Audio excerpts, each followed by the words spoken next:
She was only minutes away from home, just a few steps from safety, when everything changed. No screams, no witnesses, just a silent struggle in the dark, and a life stolen in the most brutal way imaginable. What happened to Katie that night is not just terrifying, it's heartbreaking in a way that stays with you long after the story ends.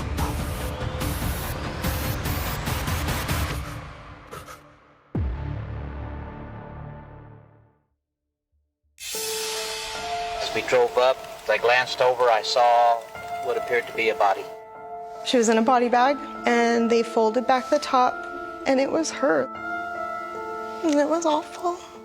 Katie Sepic was the kind of person people naturally gravitated toward. Confident, full of life, and always moving forward with purpose. She had a presence that filled every room she walked into. Friends described her as bold, funny, and fiercely independent.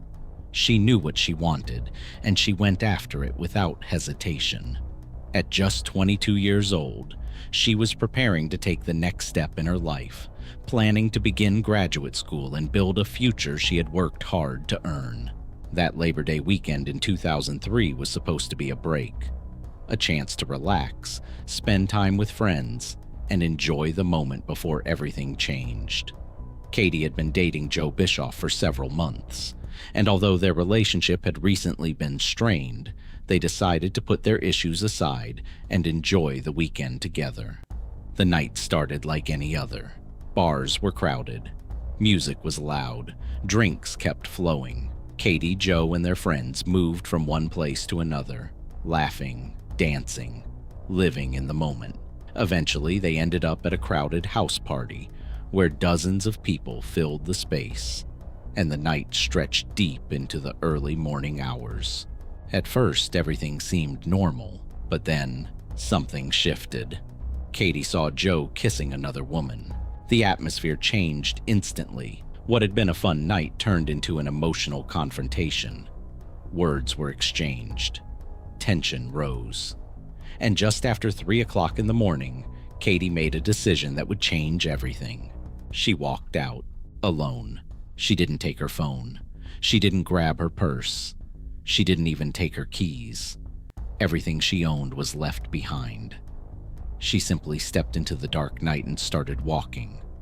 Her home was only a few blocks away. It should have been a short walk, but she never made it. Back at the party, Joe eventually left with a friend to look for her. They drove past her house, noticed the lights were off, and assumed she had made it home safely and gone to bed. With that assumption, they returned to the party. Katie's car was still parked outside. Her belongings were still inside. But Katie was gone. The next morning, concern began to grow.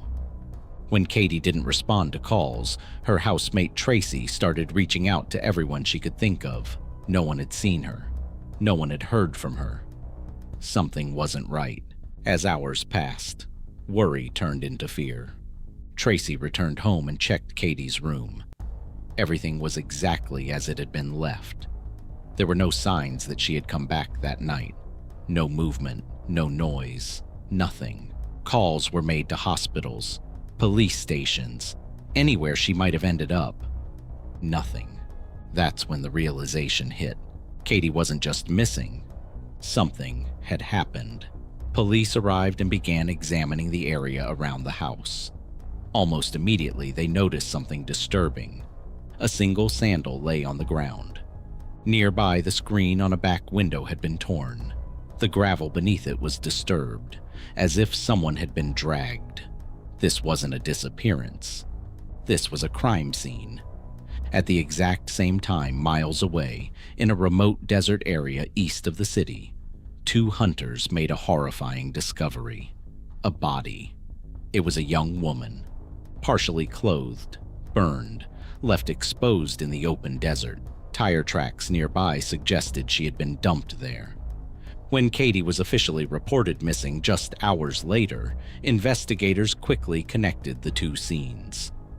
The body was hers. The confirmation shattered everyone. Tracy was asked to identify her. She expected confusion, maybe even relief. Instead, she was met with a reality she could never unsee. Katie had been brutally murdered. The autopsy revealed the full extent of the horror. She had been strangled. Her body showed signs of burning, as if someone had tried to destroy evidence. There were injuries that proved she had fought desperately to survive. And under her fingernails, DNA. A silent clue left behind during her final moments. Investigators now faced a race against time. Whoever did this had left almost no trace. The DNA found under her nails was tested. No match, no criminal record, nothing. The person responsible had vanished without a name.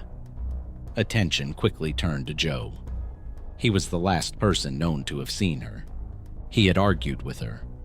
He had been unfaithful that night, and strangely, he refused to provide a DNA sample. To detectives, it raised serious suspicion. When questioned, Joe admitted to the argument and his behavior that night, but denied any involvement in her death.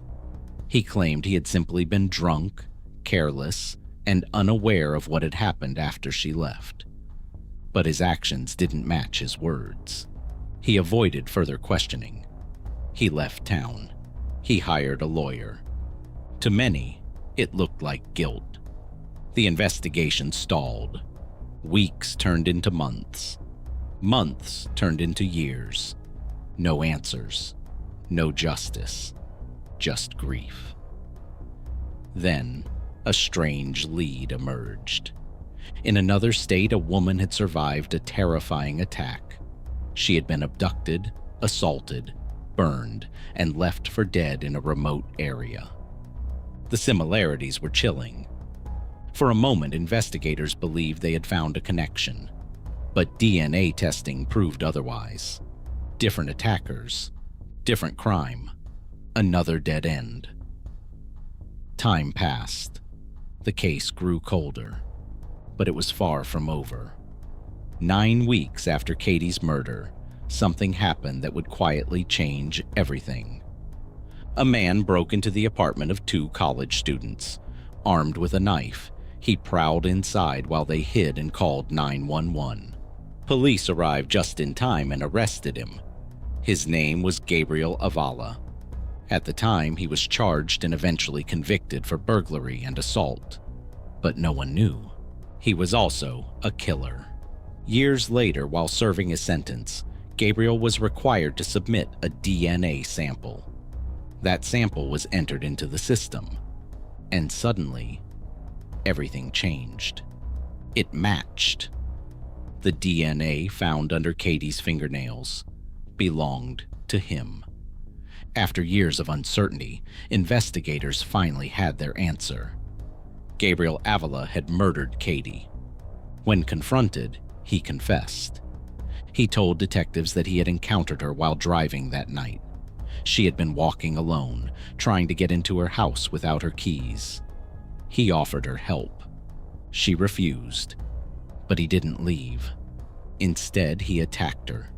He overpowered her, strangled her, and then placed her body in his truck, driving into the desert to dispose of it. A random encounter.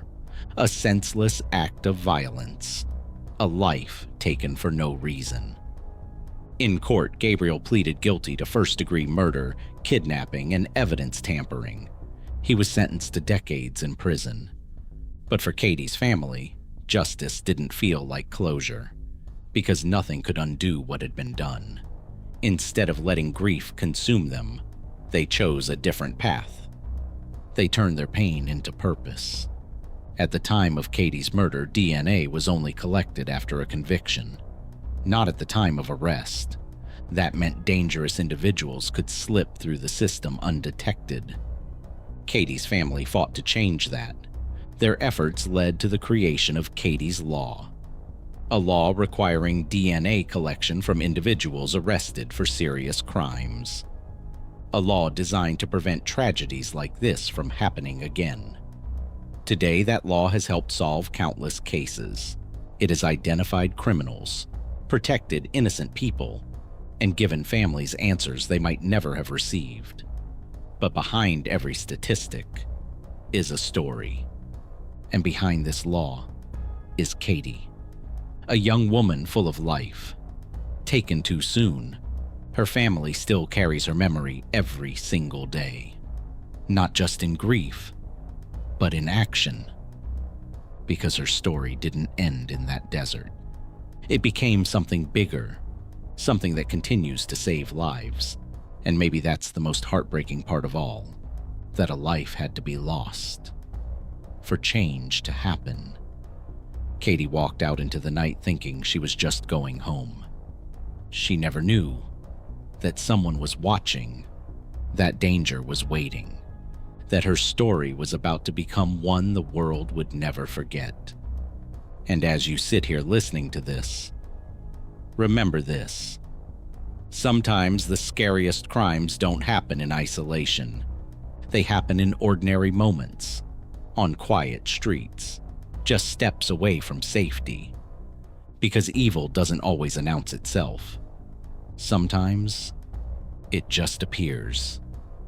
And by the time you realize it's there, it's already too late.